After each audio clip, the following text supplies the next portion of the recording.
വചനം തിരുവചനം. യേശുമിശിഹായ്ക്ക് സ്തുതിയായിരിക്കട്ടെ. നമുക്ക് നിമിഷം കണ്ണുകളടയ്ക്കാം. പിതാവായ ദൈവത്തോട് നമുക്ക് പ്രാർത്ഥിക്കാം. പിതാവേ, നിന്നെ ആരാധിക്കാനുള്ള വലിയൊരു കൃപ ഞങ്ങൾക്ക് തരണമേ. ആത്മാവിലും സത്യത്തിലും നിന്നെ ആരാധിക്കാനുള്ള വലിയൊരു കൃപ സ്വർഗത്തിൽ നിന്ന് ഞങ്ങൾക്ക് ചൊരിയണമേ. അമ്മേ പരിശുദ്ധ ദൈവമാതാവേ, ദൈവാരാധന എന്തെന്ന് ഞങ്ങളെ നീ പഠിപ്പിക്കണമേ. നന്മ നിറഞ്ഞ മറിയമേ സ്വസ്തി, കർത്താവ് നിന്നോടുകൂടെ സ്ത്രീകളെ നീ അനുഗ്രഹിക്കപ്പെട്ട നിൻ്റെ ഉദരത്തിൻ ഫലമായി ഈശോ അനുഗ്രഹിക്കപ്പെട്ടവനാവുന്നു. പരിശുദ്ധ മറിയമേ തമ്പുരാൻ്റെ അമ്മേ, പാപികളായ ഞങ്ങൾക്ക് വേണ്ടി ഇപ്പോഴും ഞങ്ങളുടെ മനസ്സമയത്തും തമ്പുരാൻ്റെ അപേക്ഷിച്ചുള്ളമേ. ആമേൻ. പുറപ്പാടിൻ്റെ പുസ്തകം 23 അതിൻ്റെ 25 മുതലുള്ള വചനങ്ങൾ ഇങ്ങനെ പറയുന്നു: നിങ്ങളുടെ ദൈവമായ കർത്താവിനെ നിങ്ങൾ ആരാധിക്കണം. നിങ്ങളുടെ ദൈവമായ കർത്താവിനെ നിങ്ങൾ ആരാധിക്കണം. അപ്പോൾ ഞാൻ നിങ്ങളുടെ ഭക്ഷ്യവും പാനീയവും ആശീർവദിക്കും. നിങ്ങളുടെ ഇടയിൽ നിന്ന് രോഗം നിർമ്മാർജ്ജനം ചെയ്യും. ഗർഭചിത്രമോ വന്ധ്യതയോ നാട്ടിലുണ്ടാകുകയില്ല. നിനക്ക് ഞാൻ ദീർഘായുസ്സ് നൽകും. നീ ചെന്നെത്തും മുമ്പേ നിനക്ക് ഏറ്റുമുട്ടേണ്ടി വരുന്ന ജനങ്ങൾ എന്നെ ഭയപ്പെടുന്നതിന് ഞാൻ ഇടയാക്കും. അവരിൽ സംഭ്രമം ജനിപ്പിക്കും. നിൻ്റെ ശത്രുക്കൾ പിന്തിരിഞ്ഞോടും. നിനക്ക് മുമ്പേ ഞാൻ കടന്നിലുകളെ അയക്കും എന്നൊക്കെ പറഞ്ഞ് വചനം പോകുന്നുണ്ട്. അപ്പോൾ അതിൽ പറയണത് ഇങ്ങനെയാണ്, 23-25 നിങ്ങളുടെ ദൈവമായ കർത്താവിനെ നിങ്ങൾ ആരാധിക്കണം. ഈ ഒരു കാലഘട്ടത്തിൽ നമ്മൾ ഒത്തിരി കാര്യങ്ങൾക്ക് വേണ്ടി നമ്മൾ പ്രാർത്ഥിക്കുന്നവരാണ്. നമ്മുടെ കുടുംബത്തിൻ്റെ പ്രശ്നങ്ങൾ, അല്ലേ, രോഗത്തിൻ്റെ അവസ്ഥകൾ, കടബാധ്യതകൾ, കുടുംബത്തിൻ്റെ തകർച്ചകൾ, കുഞ്ഞുങ്ങളെ ഓർത്തുള്ള ബുദ്ധിമുട്ടുകൾ, അതുപോലെ ബന്ധങ്ങളിലെ വിള്ളലുകൾ, കുടുംബജീവിതത്തിൻ്റെ പ്രശ്നങ്ങൾ, മക്കൾക്ക് ജോലി കിട്ടുന്നില്ല, വിവാഹം നടക്കുന്നില്ല, സ്ഥലവിൽപ്പന നടക്കുന്നില്ല, ഇനി ജീവന ഭീതി, ഇതൊക്കെ നമ്മൾ പ്രാർത്ഥിക്കുന്നതാണ്. ദൈവമേ, ഇതൊക്കെ ഒന്ന് മാറ്റിത്തരണേ എന്നൊക്കെ നമ്മൾ പ്രാർത്ഥിക്കുന്നുണ്ട്. അപ്പോൾ രണ്ടാമത് പറഞ്ഞ കാര്യങ്ങൾക്ക് നമുക്ക് ലഭിക്കേണ്ടതിന് വേണ്ടിയാണ് നമ്മൾ ഈ കാര്യങ്ങളെല്ലാം നമ്മൾ പ്രാർത്ഥിക്കുന്നത്. ഞാൻ നിങ്ങളുടെ ഭക്ഷ്യവും പാനീയവും ആശീർവദിക്കും, അല്ലേ. നമുക്ക് വിഭവസമൃദ്ധമായ ആഹാരങ്ങളൊക്കെ നമ്മുടെ ടേബിളിലുണ്ട്, പക്ഷെ നമുക്കൊന്നും കഴിക്കാൻ പറ്റുന്നില്ല.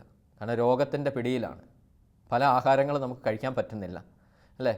ഒന്ന് സ്വസ്ഥമായിട്ടിരുന്നൊന്ന് ആസ്വദിക്കാൻ നമുക്ക് പറ്റുന്നില്ല. ഗർഭചിത്രമോ വന്ധ്യതയോ നാട്ടിലുണ്ടാവുന്നില്ല. എത്രയോ ദമ്പതികളാണ് കുഞ്ഞുങ്ങളില്ലാതെ വിഷമിച്ച് പ്രാർത്ഥിക്കുന്നവർ, ശരിയല്ലേ. മക്കളില്ലാത്തവർ വിഷമം മക്കളില്ലാത്തവർക്ക് അറിയത്തുള്ളൂ. കല്യാണം കഴിഞ്ഞ് 5 വർഷം 10 വർഷം 15 വർഷം 20 വർഷം കഴിഞ്ഞവരൊക്കെ ഒരു കുഞ്ഞിന് വേണ്ടി ഒത്തിരി ദാഹിക്കുന്നുണ്ട്, പ്രാർത്ഥിക്കുന്നുണ്ട്.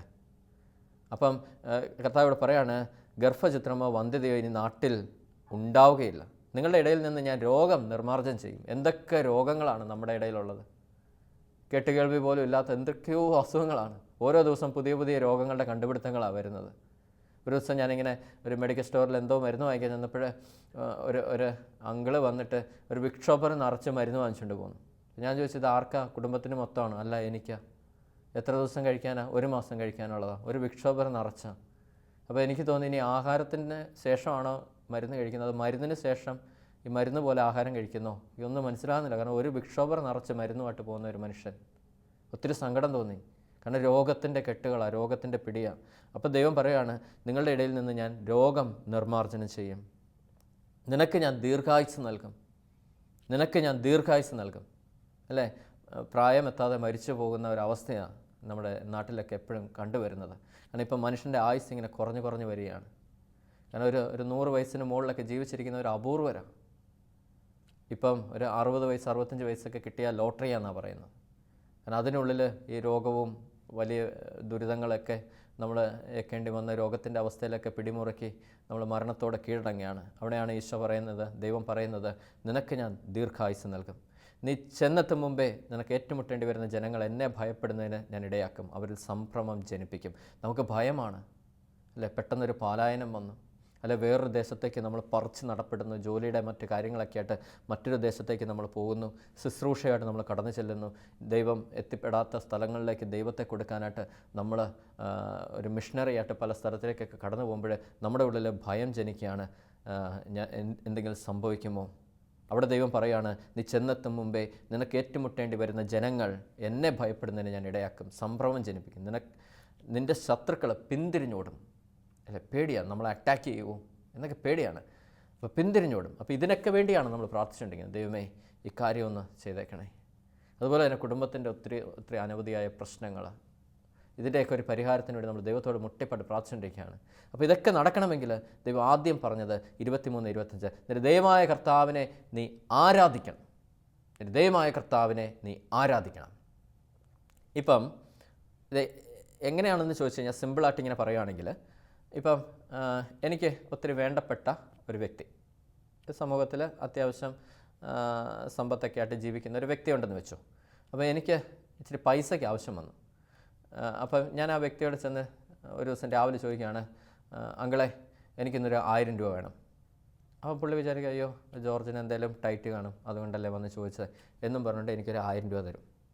രണ്ടാമത്തെ ദിവസം ഞാൻ വീണ്ടും ചെന്ന് ഈ അങ്കിളിനോട് ചോദിക്കുകയാണ്, അങ്കിളെ എനിക്ക് ഇന്നും 1000 രൂപ വേണം. അപ്പോൾ എന്തെങ്കിലും അത്യാവശ്യമായിരിക്കും, അല്ലെങ്കിൽ ജോർജ് ഇങ്ങനെ ചോദിക്കത്തില്ലല്ലോ എന്നും പറഞ്ഞിട്ട് രണ്ടാമത്തെ ദിവസം എനിക്ക് 1000 രൂപ തരും. മൂന്നാമത്തെ ദിവസം ഞാൻ വീണ്ടും ചെന്ന് ചോദിക്കുകയാണ്, അങ്കിളെ ഇന്ന് എനിക്കൊരു 1000 രൂപയുടെ ആവശ്യമുണ്ട്. അവൻ പുള്ളിക്കാരൻ ഒരുവിധം തന്നെ നോക്കും, ഇവനാൾ കൊള്ളാലോ, ഈ കണ്ട വർത്തമാനമൊക്കെ പറഞ്ഞിട്ട് അവൻ വന്നിങ്ങനെ. അപ്പം മനസ്സില്ലാ മനസ്സോടെ ഒരു 1000 രൂപ എടുക്കും വയ്ക്കും. അങ്ങനെ മനസ്സില്ലാ മനസ്സോടെ ചിലപ്പം നമുക്കൊരു 1000 രൂപ തരും. നാലാമത്തെ ദിവസം വീണ്ടും നമ്മൾ ചെല്ലുക. അപ്പോൾ ആ ഗേറ്റ് തുറന്ന് അകത്തോട്ട് ചെല്ലുമ്പോഴേ ആ അങ്കിള് വൈഫിനോട് പറയും, ഞാനിവിടെ ഇല്ലെന്ന് പറഞ്ഞേക്കാൻ പറയും. കാരണം ഇതാണ് മനുഷ്യൻ്റെ സ്വഭാവം. ഇത് തന്നെയാണ് ദൈവത്തിൻ്റെ സ്വഭാവം. കാരണം ദൈവം മനുഷ്യനെ സൃഷ്ടിച്ചേക്കുന്ന അവൻ്റെ അതേ ഛായയിലും സാദൃശ്യത്തിലുമാണ്. നമ്മളിത് തന്നെയാണ് ദൈവത്തോട് ചോദിച്ചുകൊണ്ടിരിക്കുന്നത്, ദൈവമേ എനിക്ക് തലവേദനയാണ്. അപ്പോൾ കർത്താവ് നമ്മുടെ തലവേദന മാറ്റും. അത് കഴിയുമ്പോൾ നമ്മൾ പറയും നടുവിന് വേദന മാറ്റും. അത് കഴിയുമ്പോൾ പറയും കാലുവേദനയാണ്. അത് കഴിയുമ്പോൾ ഇങ്ങനെ നോക്കാൻ തുടങ്ങും, ഇവനാൾ കൊള്ളാലോ. മനുഷ്യൻ്റെ അതേ സ്വഭാവം തന്നെയാണ് ദൈവത്തിന്. അതേസമയം ഞാൻ വേറൊരു അപ്രോച്ചുണ്ട്. ഞാൻ ഈ അങ്കിളിൻ്റെ അടുത്ത് ഒരു ദിവസം രാവിലെ ചെന്നിട്ട് പറയുകയാണ്, എൻ്റെ അങ്കിൾ ഒരു സംഭവമാണ്, അങ്കിൾ എന്നാ കൃപയാണെന്നറിയാം. ഒരു 5 മിനിറ്റ് അങ്കിളിനോട് സംസാരിച്ചിട്ട് പോയി കഴിഞ്ഞാൽ അന്നത്തെ ദിവസം ഓക്കെയാണ്. ആ ദിവസം പിന്നെ ഒന്നും നോക്കണ്ട. അങ്കിളിൻ്റെ ഉള്ളിൽ ദൈവം നിക്ഷേപിച്ച കൃപ അത് അങ്കിളിന് അറിയത്തില്ല, അങ്കിളുടെ ഒരു ചൈതന്യം എന്നാണ് എന്നൊക്കെ പറഞ്ഞ് നന്നായിട്ട് അങ്ങോട്ട് സോപ്പിട്ട് പൊക്കിയെന്ന് വെച്ചോ. ഞാൻ നാളെയും കുറച്ച് നേരം വരുന്നതിന് വല്ല കുഴപ്പമുണ്ടോ അങ്കിളെ? ഒരു കുഴപ്പമില്ല, മോനിങ് വരാൻ പറയും. എന്നിട്ട് പിറ്റേ ദിവസം ചെന്നിട്ട് വീണ്ടും പറയുകയാണ്, എൻ്റെ പൊന്നങ്കിളെ ഇന്നലെ അങ്കിളുടെ അടുത്ത് ഒരു 5 മിനിറ്റ് സംസാരിച്ചിട്ട് പോയതേ ഉള്ളൂ, എൻ്റെ വിൽക്കാതെ കിടന്ന ഒരു സ്ഥലം 10-12 വർഷമായിട്ട് ഞാൻ തലകുത്തി മറിയുക വിൽക്കാനായിട്ട്, അത് ഇന്നലെ കച്ചവടമാണ്, എനിക്ക് അഡ്വാൻസ് കിട്ടി, അങ്കിളൊരു സംഭവം കേട്ടോ എന്നൊക്കെ പറയും. എന്നും 8 മണിക്കാണ് വരുന്നെങ്കിൽ മൂന്നാമത്തെ ദിവസം കണ്ടില്ലെങ്കിൽ എന്നെ വിളിക്കും, ജോർജ് ഇന്നെന്താ കണ്ടില്ലല്ലോ. അപ്പോൾ ഞാൻ പെട്ടെന്ന് അങ്കിളിനോട് പറയുകയാണ്, അങ്കിളെ എനിക്ക് ഒരു ചെറിയൊരു പ്രശ്നത്തിൽ പെട്ട് കിടക്കുകയാണ്, എനിക്കൊരു 15,000 രൂപയുടെ ആവശ്യമുണ്ട്. അപ്പോൾ 1-2 പേരെ എന്നെ സഹായിക്കാമെന്നൊക്കെ പറഞ്ഞു, പക്ഷേ എനിക്ക് പൈസ കിട്ടിയില്ല, അത്യാവശ്യമാണ്, അപ്പോൾ ഞാൻ അതൊന്ന് അറേഞ്ച് ചെയ്യാൻ നടക്കുക. അപ്പോൾ ഈ അങ്കിൾ പറയും, എൻ്റെ പൊന്ന് ജോർജ് ഞാനുള്ളപ്പോൾ നീ എന്തിനാ വല്ലവരോടും പോയി ചോദിക്കുന്നത്, ഇങ്ങോട്ട് പോരാൻ പറയും. എന്നിട്ട് നിനക്ക് 15,000 രൂപയല്ലേ ആവശ്യം, ഇന്നാ പിടിച്ചോന്ന് പറഞ്ഞിട്ട് എൻ്റെ കയ്യിലോട്ട് വെച്ച് തരും. നിനക്ക് ഉണ്ടാകുമ്പോൾ തിരിച്ചു തന്നാൽ മതി, നീ തന്നില്ലേലും കുഴപ്പമില്ലെന്ന് പറയും. ശരിയല്ലേ? ഇത് തന്നെയാണ് ദൈവത്തിൻ്റെ സ്വഭാവം. ആദ്യത്തെ അപ്രോച്ചിലും നമുക്ക് ചോദിക്കാം. ആദ്യം എനിക്ക് 15,000 രൂപ ആവശ്യമുണ്ടായിരുന്നു, പക്ഷേ ഞാൻ ഡെയിലി ചെന്ന് 1000 രൂപ വെച്ച് ചോദിച്ചുകൊണ്ടിരുന്നു. രണ്ടാമത്തെ ഈ അപ്രോച്ചിൽ നമുക്ക് ചോദിക്കാം. ദൈവത്തോട് ഇങ്ങനെ തന്നെയാണ്. നമ്മുടെ ആവശ്യങ്ങൾ ആദ്യം ഇങ്ങനെ പറയാം, ദൈവമേ എനിക്കിത് ആവശ്യമാണ്, കുടുംബത്തിൻ്റെ തകർച്ച ഒന്ന് മാറ്റണേ കർത്താവേ, വഴിപാട് കാര്യങ്ങളൊക്കെ ആയിട്ട് നമുക്ക് നടക്കാം. ഇനി മക്കളുടെ കല്യാണം നടക്കണം, അവർക്ക് കുഞ്ഞുങ്ങളുണ്ടാവണം, ഇങ്ങനെയൊക്കെ പറഞ്ഞ് നടക്കാം. ഇത് ആദ്യത്തെ അപ്രോച്ചാണ്. രണ്ടാമത്തെ ഒരു അപ്രോച്ചുണ്ട്, ഇതൊന്നും വേണ്ട, ദൈവത്തിൻ്റെ അടുത്ത് നിന്ന് ഇങ്ങനെ അങ്ങോട്ട് ആരാധിച്ചാൽ മതി, കർത്താവിനെ ഒന്ന് ആരാധിച്ചാൽ മതി. കാരണം സങ്കീർത്തകൻ പറയുന്നുണ്ട്, സ്തുതികളുടെ മഹത്വത്തിൻ്റെ സിംഹാസനത്തിൽ വസിക്കുന്നവനാണ് പിതാവായ ദൈവം. സ്തുതികളുടെ സിംഹാസനത്തിൻ്റെ വസിക്കുന്നവനാണ് പിതാവായ ദൈവം എന്ന് വെച്ച് കഴിഞ്ഞാൽ നമ്മളിങ്ങനെ ദൈവത്തെ സ്തുതിച്ച് കഴിയുമ്പോൾ ആ സ്തുതികൾ ഒരു സിംഹാസനമായി മാറും. എന്നിട്ട് അതിൽ പിതാവായ ദൈവം വന്നിരിക്കും. കാരണം അവൻ ആരാധനയ്ക്ക് അർഹനായവനാണ്. ഒരു പാട്ട് പോലും ഇല്ലേ, ആരാധനയ്ക്ക് അർഹനായവനെ. കാരണം അവന് ആരാധന എപ്പോഴും ആവശ്യമാണ്. അതുകൊണ്ടാണ് 24/7 ഈ മാലാഹമാരിങ്ങനെ ഉദ്ഘോഷിച്ചുകൊണ്ടിരിക്കുന്നത്, പരിശുദ്ധൻ പരിശുദ്ധൻ പരിശുദ്ധൻ സൈന്യങ്ങളുടെ കർത്താവേ നീ പരിശുദ്ധൻ ഇങ്ങനെ വാനമേഘങ്ങളിൽ അല്ലേ ഉദ്ഘോഷിച്ചു കൊണ്ടിരിക്കുന്ന ഹല്ലേലൂയ സ്വരമൊക്കെ ഇങ്ങനെ വാനമേഘങ്ങളിൽ മുഴങ്ങിക്കേൾക്കുന്നത് അതുകൊണ്ടാണ്. ആരാധന ദൈവത്തിന് ആവശ്യമാണ്. നീ ആരാധിച്ച് തുടങ്ങുന്നുണ്ടോ, നിൻ്റെ ജീവിതത്തിൻ്റെ കെട്ടുകൾ അഴിയാൻ തുടങ്ങും. ഇപ്പം ഞാനൊക്കെ ഓർക്കുന്നുണ്ട്, ഞാനൊക്കെ ഒരു 4 മണിക്ക് എണീക്കും. 4 മണിക്ക് എണീറ്റിട്ട് കർത്താവുമായിട്ടൊരു 10 മിനിറ്റ് ഒരു സ്വകാര്യ സംഭാഷണമുണ്ട്. കാരണം നമ്മുടെ അപ്പനാണല്ലോ, അപ്പനോടല്ലേ നമുക്ക് മനസ്സ് തുറക്കാൻ പറ്റത്തുള്ളൂ. കാരണം ഒരു അപ്പനല്ലേ മനസ്സിലാക്കാൻ പറ്റത്തുള്ളൂ. അപ്പോൾ അപ്പനോട് ഒരു സ്വകാര്യ സംഭാഷണമുണ്ട്. അത് കഴിഞ്ഞ് പയ്യെ ബൈബിളൊക്കെ വായിച്ച് ഇങ്ങനെ കുറച്ച് നമുക്കും ഒരു അപ്ഗ്രഡേഷൻ ആവശ്യമാണല്ലോ. ഓരോ ദിവസവും നമ്മൾ മാറേണ്ടവരാണല്ലോ. പുതിയ കാര്യങ്ങൾ നമ്മൾ അറിയണമല്ലോ, ആത്മീയതയിൽ നമ്മൾ വളരണമല്ലോ. കാരണം എന്നും 1-ാം ക്ലാസ്സിൽ തന്നെ നിന്നാൽ പറ്റത്തില്ലല്ലോ. 2-ലോട്ട് കയറണം, 3-ലോട്ട് കയറണം, 4-ലോട്ട് കയറണം. അങ്ങനെ ഈ ഡിഗ്രി പാസ്സാവണേ. ആ ഡിഗ്രി പാസ്സാവുന്നത് കുരിശിലാണേ. ആ കുരിശ് മരണത്തിലൂടെയാണ് നമ്മൾ ഡിഗ്രി പാസ്സാകുന്നത്. കുരിശ് മരണത്തിൽ തന്നെ താത്തി എന്നാണ് പറയുന്നത്. തന്നെ അത്രമാത്രം തന്നി. കാരണം തൻ്റെ എല്ലാം തന്ന അവൻ കുരിശിൽ മരിച്ചത്. കാരണം ജീവൻ്റെ അവസാനത്തുള്ള രക്തവും വെള്ളവും പോലും അവൻ നൽകിക്കൊണ്ട് അത്രമാത്രം താഴ്മയിലാണ് അവൻ കുരിശിൽ മരിച്ചത്. അതുപോലെ തന്നെ നമ്മുടെ ഉള്ളിലെ ഈ ഒരു ഞാനെന്ന ഭാവത്തെ ഇങ്ങനെ ഈ കുരിശ് മരണത്തോളം നമ്മൾ കൊണ്ടുപോയി അവിടെ നിന്നാണ് നമ്മൾ ഡിഗ്രി പാസ്സാക്കി എടുക്കുന്നത്. അപ്പോൾ അതിലേക്കുള്ള വളർച്ചയ്ക്ക് നമുക്ക് പഠിച്ചേ പറ്റത്തുള്ളൂ. ശരിയല്ലേ? അല്ലെങ്കിൽ നമ്മൾ 2-ാം ക്ലാസ് പാസ്സാവത്തില്ല, അല്ലെ 3-ാം ക്ലാസ് പാസ്സാകത്തില്ല, അല്ലെ LKG പാസ്സാകത്തില്ല, അല്ലെ LKG കയറാനുള്ള ഒരു ആദ്യ പാഠങ്ങൾ നമുക്ക് അറിയത്തില്ല. മനസ്സിലാകുന്നുണ്ടോ? അപ്പം നമുക്ക് ഒരു സെൽഫായിട്ട് തന്നെ ഈ ദൈവിക കാര്യങ്ങൾ, ആത്മീയ കാര്യങ്ങളിൽ നമുക്കൊരു പഠനവും ഒരു ഗ്രോത്തും ഒക്കെ ആവശ്യമാണ്. എന്നും ഒരേ ലെവലിൽ നിൽക്കേണ്ടവരല്ല നമ്മൾ. അടുത്തടുത്ത സ്റ്റേജിലേക്ക് നമ്മൾ പയ്യെ കയറിപ്പോണ്ടവരാണ്. കാരണം സ്വർഗത്തിലും തട്ടുകളുണ്ട്, അല്ലേ? ഞാൻ എൻ്റെ ഓട്ടം പൂർത്തിയാക്കി എന്ന് പറയുമ്പോൾ ഒരു 100 മീറ്റർ റേസിൽ ഒരു 15 പേര് ഓടാൻ നിൽക്കുകയാണ്. അതിൻ്റെ ഗോൾഡ് മെഡൽ കിട്ടുന്നത് ഒന്നാമതായി ഓടി ഫിനിഷ് ചെയ്യുന്ന ആൾക്ക് മാത്രമേ ഉള്ളൂ. കാരണം 15 പേര് ഓട്ടം പൂർത്തിയാക്കും, പക്ഷേ ഒന്നാമത് ഫിനിഷ് ചെയ്യുന്ന ആൾക്ക് മാത്രമേ ഫസ്റ്റ് പ്രൈസ് കിട്ടത്തുള്ളൂ. 15 പേർക്കും ഗോൾഡ് മെഡൽ നൽകി ആദരിക്കത്തില്ല. അതുപോലെ സ്വർഗത്തിലും തട്ടുകളുണ്ട്. നമുക്ക് ഓടിത്തുടങ്ങാം ഒന്നാമതെത്താൻ വേണ്ടി. കാരണം അവിടെയും തട്ടുകളുണ്ടല്ലോ.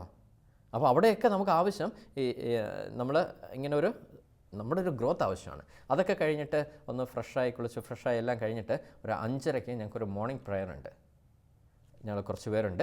അപ്പം 5:30 തൊട്ടിട്ട് ഒരു 5:50 വരെ പോകും. അപ്പോൾ ഇതിലെന്താ ചെയ്യുന്നതെന്ന് വെച്ച് കഴിഞ്ഞാൽ വേറൊന്നും ചെയ്തില്ല, ദൈവത്തെ സ്തുതിച്ചങ്ങ് മഹത്വപ്പെടുത്തും.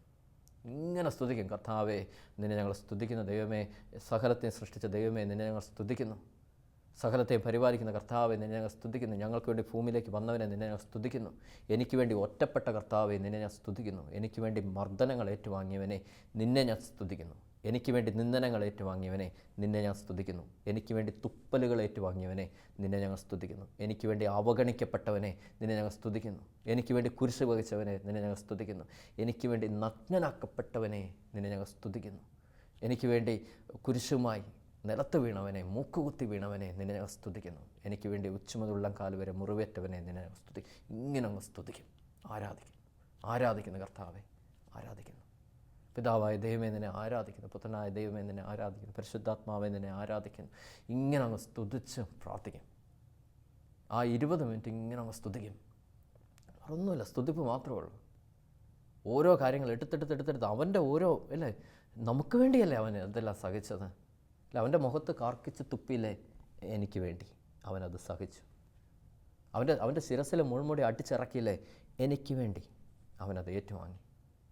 അവൻ്റെ മുഖത്തിനിട്ട് അടിച്ചില്ലേ ചേട്ടത്തിനിട്ട് എനിക്ക് വേണ്ടി അവൻ ഏറ്റുവാങ്ങി. അവനെ കഴിഞ്ഞ് ഭാരമുള്ള കുരിശും വഹിച്ചുകൊണ്ട് കാകുൽത്താലേക്ക് നടന്നു നീങ്ങിയത് എൻ്റെ രക്ഷയ്ക്ക് വേണ്ടി. അവനെ എങ്ങനെ സ്തുതിക്കാതിരിക്കാനാ? അവൻ പരിപൂർണ്ണ നഗ്നനായിട്ട് നിന്നില്ലേ എനിക്ക് വേണ്ടി. 3 ആണികളിൽ തൂങ്ങിക്കിടന്നില്ലേ എനിക്ക് വേണ്ടി. അവസാനത്തുള്ള രക്തവും വെള്ളവും തന്നില്ലേ എനിക്ക് വേണ്ടി. മരിച്ചടക്കപ്പെട്ടില്ലേ എനിക്ക് വേണ്ടി. ഉദ്ധാനം ചെയ്തില്ലേ എനിക്ക് വേണ്ടി. സ്വർഗത്തിലേക്ക് പോയില്ലേ എനിക്ക് വേണ്ടി. ഇന്നും ജീവിക്കുന്നില്ലേ എനിക്ക് വേണ്ടി. വീണ്ടും വരുമല്ലോ എന്നെ വിളിച്ചുകൊണ്ട് പോകാൻ വേണ്ടി. കാരണം ഞാൻ ചെന്ന് പിതാവിൻ്റെ ഭവനത്തിൽ നിനക്ക് വേണ്ടി വാസസ്ഥലമൊരുക്കാം എന്ന് പറഞ്ഞിട്ട് പോയ കർത്താവ്, തിരിച്ചു വരാനുള്ള കർത്താവിനെ ആരാധിക്കണം. അതിന് വേറെ ആരാ നമുക്ക് അങ്ങനെ ചെയ്തേക്കുന്നത്? അത്രമാത്രം ചെയ്തേക്കുന്നത്. എനിക്ക് വേണ്ടി മരിക്കാൻ തയ്യാറായ ഒരു ദൈവത്തെ ആരാധിക്കണ്ടേ? നമ്മളെ എന്തെങ്കിലുമൊക്കെ സഹായിച്ചുകൊണ്ടിരിക്കുന്ന ഒരാളെ നമ്മൾ അല്ലേ എന്ത് ബഹുമാനത്തോടു കൂടിയാണ് ആ മനുഷ്യന് ആദരവ് കാര്യങ്ങളൊക്കെ കൊടുക്കണത്. അങ്ങനെയെങ്കിൽ എനിക്ക് വേണ്ടി മരിച്ച ഒരു ദൈവത്തെ നമ്മൾ ആരാധിച്ചില്ലെങ്കിൽ എങ്ങനെയാണ് ശരിയാവുന്നത്? ഇങ്ങനെ അങ്ങ് ആരാധിക്കും. അങ്ങനെ ഒരു 10-20 മിനിറ്റ് ആരാധിച്ച് പ്രാർത്ഥിച്ച് കഴിയുമ്പോഴത്തേക്ക് കർത്താവിനോട് പറയാം, ദേ മറ്റേ സംഭവം ഒന്ന് ചെയ്തേക്കണം കേട്ടോ. സംഭവം റിലീസാണ് അപ്പോഴേ റിലീസാണ്. മറ്റത് നമ്മളിത് അല്ലേ നിൻ്റെ ദൈവമായ കർത്താവിനെ അന്വേഷിക്കും, ബാക്കിയെല്ലാം കൂട്ടിച്ചേർക്കപ്പെടും. മത്തായി 6:33 പറയുന്നു. ദൈവമായ കർത്താവിനെ അന്വേഷിച്ച് ആ ദൈവത്തെ ആരാധിക്കാൻ നോക്ക്. മറ്റേന്ന് പറഞ്ഞാൽ നമുക്ക് കൂട്ടിച്ചേർക്കുന്ന കാര്യത്തിന് വേണ്ടി നമ്മളിങ്ങനെ ഓട്ടുന്നത്. ഓടിയാലോട്ട് കിട്ടുമോ? ഇല്ല. കിട്ടിയാലോട്ട് തികയുമോ? ഇല്ല. തികഞ്ഞാലോട്ട് എന്തെങ്കിലും സാറ്റിസ്ഫാക്ഷൻ ഉണ്ടോ? ഇല്ല. മറ്റേന്ന് പറഞ്ഞാൽ ഒന്നും ചോദിക്കേണ്ട ആവശ്യമില്ല. ചുമ്മാ ഇങ്ങനെ ഇരുന്ന് ആരാധിച്ചാൽ മതി, വെറുതെ ഇരുന്ന് ആരാധിച്ചാൽ മതി. കെട്ടുകളൊക്കെ അഴിയാൻ തുടങ്ങും, മനസ്സിൻ്റെ അസ്വസ്ഥതകൾ നീങ്ങാൻ തുടങ്ങും. വെറുതെ ആരാധിച്ചാൽ മതി. ഒരു ദിവസം ഓഫീസിലൊക്കെ ഭയങ്കര പ്രശ്നം. കാരണം നമ്മൾ ചെയ്യാത്തൊരു കുറ്റത്തിന് പഴിയേറ്റ് ഇങ്ങനെ നിൽക്കുന്നൊരവസ്ഥയാണ്. അപ്പോൾ എല്ലാവരും നമുക്കെതിരെ ഇങ്ങനെ തിരിഞ്ഞു നിൽക്കുക. അപ്പോൾ ഓഫീസിലോട്ട് നമുക്ക് പോകാൻ തോന്നുന്നില്ല, കാരണം എല്ലാം ഇങ്ങനെ തിരിഞ്ഞ് നിൽക്കുകയാണ്. അപ്പം ഞാൻ അന്ന് നാട്ടിൽ പോയിട്ട് അന്ന് രാവിലെ അവിടെ നിന്ന് ബൈക്കിന് വരുവാണ്. അപ്പോൾ ഒരു 2.5 മണിക്കൂർ യാത്രയുണ്ട്. അപ്പോൾ ഈ യാത്ര ചെയ്ത കാര്യം വേറൊന്നുമല്ല, കർത്താവിനെ ഇങ്ങോട്ട് സ്തുതിക്കാൻ തുടങ്ങി. ഒരു വചനം എൻ്റെ മനസ്സിലോട്ട് വന്നു, യേശയ്യാ 54:17. നിനക്കെതിരെ ഉണ്ടാക്കിയ ഒരു ആയുധം ഫലപ്രദമാകില്ല, നിനക്കെതിരെ സംസാരിച്ച നാവുകൾ യേശുനാമത്തെ ഞാൻ ഖണ്ഡിക്കുന്നു എന്നാ പറയും. നീ ഖണ്ഡിക്കും. അപ്പോൾ ഞാനിങ്ങനെ പ്രാർത്ഥിക്കാൻ തുടങ്ങി, എനിക്കെതിരെ ഉണ്ടാക്കിയ ഒരു ആയുധം ഫലപ്രദമാകില്ല, എനിക്കെതിരെ സംസാരിച്ച നാവുകളെ യേശുനാമത്തിൽ ഞാൻ ഖണ്ഡിക്കുന്നു എന്നും പറഞ്ഞിട്ട് അങ്ങോട്ട് സ്തുതിക്കാൻ തുടങ്ങി. ആ 2-2.5 മണിക്കൂറും കർത്താവിനെ അങ്ങോട്ട് സ്തുതിച്ച് മഹത്വപ്പെടുത്തി വന്നു കഴിഞ്ഞ് ഓഫീസിൻ്റെ വാതൊക്കെ രാവിലെ ഒരു 8 മണിയോട് കൂടി എത്തി. ഒരു 5:30 അവിടെ നിന്ന് വീട്ടിൽ നിന്ന് ഇറങ്ങിയതാണ്. 8 മണിയോടുകൂടി ഇങ്ങനെ എത്തിക്കഴിഞ്ഞപ്പോഴത്തേക്ക് എനിക്ക് അപ്പോഴേ മനസ്സിലായി, കംപ്ലീറ്റ് ഒന്ന് റിലീസായി, ടോട്ടലി ഫ്രീ ആയി. ഞാൻ നേരെ ഓഫീസിലോട്ട് കയറി ചെന്ന് റൂം തുറന്നകത്തിരുന്നു. അങ്ങനെ ഒരു സംഭവം നടന്നതായിട്ടേ അവിടെ ആർക്കും അറിയത്തില്ല. എല്ലാവരും നേരെ തിരിയാൻ തുടങ്ങി, പഴയതുപോലെ വന്ന് സംസാരിക്കാൻ. ആ കെട്ടുകളെല്ലാം അങ്ങ് അഴിയാൻ തുടങ്ങി. ആരാധിക്കുമ്പോഴാണ് എന്തെങ്കിലും ശരീരത്തിന് ബുദ്ധിമുട്ടോ രോഗത്തിൻ്റെ അവസ്ഥയോ ഇരുന്ന് അങ്ങോട്ട് സ്തുതിക്കും, ആരാധിക്കും, വഴി തെളിയാൻ തുടങ്ങും. അല്ലെ എന്തെങ്കിലും പ്രശ്നം വരുന്നുണ്ടോ, ഒരു ദിവസമൊക്കെ അങ്ങോട്ട് ചെന്ന് ദിവ്യകാരുണ്യത്തിന് മുമ്പ് ഇരുന്നോട്ട് ആരാധിക്കാൻ തുടങ്ങും. അങ്ങനെ ആരാധിക്കുമ്പോൾ സംഭവിക്കുന്നത് എന്താണെന്നറിയോ? ഒരു വാഗ്ദാനം ദൈവം നമുക്ക് തരുന്നുണ്ട്. പുറപ്പാടിൻ്റെ പുസ്തകം 23:20 പറയുന്നു, ഇതാ ഒരു ദൂതനെ നിനക്ക് മുമ്പേ ഞാൻ അയക്കുന്നു, അവൻ നിൻ്റെ വഴിയിൽ നിന്നെ കാത്തുകൊള്ളും, ഞാൻ ഒരുക്കിയിരിക്കുന്ന സ്ഥലത്തേക്ക് നിന്നെ കൊണ്ടുവരികയും ചെയ്യും. അവൻ പറയുന്നതെല്ലാം ആദരപൂർവ്വം അനുസരിക്കണം. അവനെ നീ പ്രകോപിപ്പിക്കരുത്. എൻ്റെ നാമം അവനിലുള്ളത് നിമിത്തം നിൻ്റെ അതിക്രമങ്ങൾ അവൻ ക്ഷമിക്കത്തില്ല. കാരണം കർത്താവിൻ്റെ നാമം പേറി വരുന്ന ദൂതന്മാർ, അപ്പോൾ ആ ഒരു ദൂതനെ ദൈവം നമുക്ക് അയക്കും. ഈ ആരാധിക്കാൻ തുടങ്ങിക്കഴിഞ്ഞാൽ, ദൈവത്തെ ആരാധിക്കാൻ തുടങ്ങിക്കഴിയുമ്പോൾ ഈ ദൂതന്മാരുടെ ഒരു ഗണമാണ് നമ്മുടെ കൂടെ വരുന്നത്. പിന്നെ അവന്മാരാ കാര്യങ്ങളൊക്കെ ചെയ്യുന്നത്, അവരാ നമ്മളെ വഴി നടത്തുന്നത്. അപ്പോൾ അവരെ പതുക്കെ നമ്മൾ അനുസരിക്കാൻ തുടങ്ങും. പുതിയ നിയമത്തിലേക്ക് വരുമ്പോൾ യേശു തമ്പുരാൻ പറയുകയാണ്, ഞാൻ പോയി കഴിയുമ്പോൾ ഒരു സഹായകനെ നിനക്ക് അയക്കും. ആ സഹായകൻ പരിശുദ്ധാത്മാവാണ്. ഈ പരിശുദ്ധാത്മാവ് നമ്മുടെ അടുത്ത് വരണമെങ്കിൽ, ഈ പരിശുദ്ധാത്മാവ് നമ്മുടെ ഉള്ളിൽ നിറയണമെങ്കിൽ, ഈ പരിശുദ്ധാത്മാവ് നമ്മളെ നയിക്കണമെങ്കിൽ ആത്മാവിലും സത്യത്തിലും ദൈവത്തെ ആരാധിക്കുന്ന ഒരു വ്യക്തിയായി ഞാൻ മാറണം. അതാ യേശു പറയണത്, സമരിയക്കാരി സ്ത്രീയോട് പറയുന്നത്, ആത്മാവിലും സത്യത്തിലും ദൈവത്തെ ആരാധിക്കുന്ന ഒരു വ്യക്തികളെ ദൈവം അന്വേഷിക്കുന്നു. അതാണ് യഥാർത്ഥ ആരാധന. ആ യേശു തമ്പുരാനെ ഞാൻ പരിശുദ്ധ കുർബാനയുടെ ഫ്രണ്ടിൽ ചെന്ന് ഇരിക്കാറുണ്ട്, മണിക്കൂർ കണക്കിന് ഇരിക്കാറുണ്ട്. ചിലപ്പോഴൊക്കെ ഇങ്ങനെ നോക്കിയിരിക്കാറുണ്ട്. അല്ലേ, നമ്മൾ ആരാധന എന്നൊക്കെ പറയുന്നത് എപ്പോഴും ഇങ്ങനെ വാതുറന്ന് പറയുന്ന മാത്രമല്ല ആരാധന. അല്ലേ, നമുക്കൊരു ആളെ ഭയങ്കര ഇഷ്ടമാണ്, അയാളുടെ ഫോട്ടോ എടുത്ത് ഇങ്ങനെ നോക്കിക്കൊണ്ടിരിക്കുക, എന്തൊരു സൗന്ദര്യമാണ് അല്ലേ, ഇങ്ങനെ നോക്കിക്കൊണ്ടിരിക്കാൻ ഭയങ്കര ഇഷ്ടമാണ്. ഇങ്ങനെ സ്നേഹിച്ചിട്ടുള്ളവർക്കൊക്കെ അറിയാം അല്ലേ, സ്നേഹിക്കുന്ന വ്യക്തിയുടെ ഒരു ഫോട്ടോ എടുത്ത് ഇങ്ങനെ വെച്ചിട്ട് നമ്മളിങ്ങനെ ആരാധിച്ചുകൊണ്ടിരിക്കുക, എന്തൊരു സൗന്ദര്യമാണെന്നൊക്കെ പറഞ്ഞിട്ട്.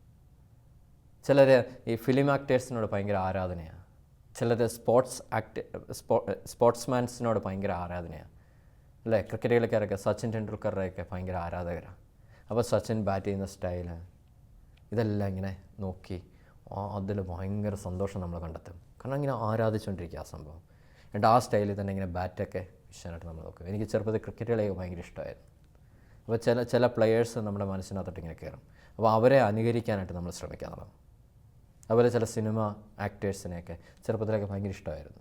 അപ്പം അവരെ പോലെയൊക്കെ നമ്മളിങ്ങനെ അനുകരിക്കാൻ തുടങ്ങും. അവരുടെയൊക്കെ ഫോട്ടോ എടുത്ത് വെച്ചിട്ട് അവരുടെ രീതിയിൽ നമ്മളിങ്ങനെ അനുകരിക്കാൻ തുടങ്ങും. അപ്പോൾ ഇതുപോലെ തന്നെ പരിശുദ്ധ കുർബാനയെ നോക്കി ഇങ്ങനെ ഇരിക്കുക.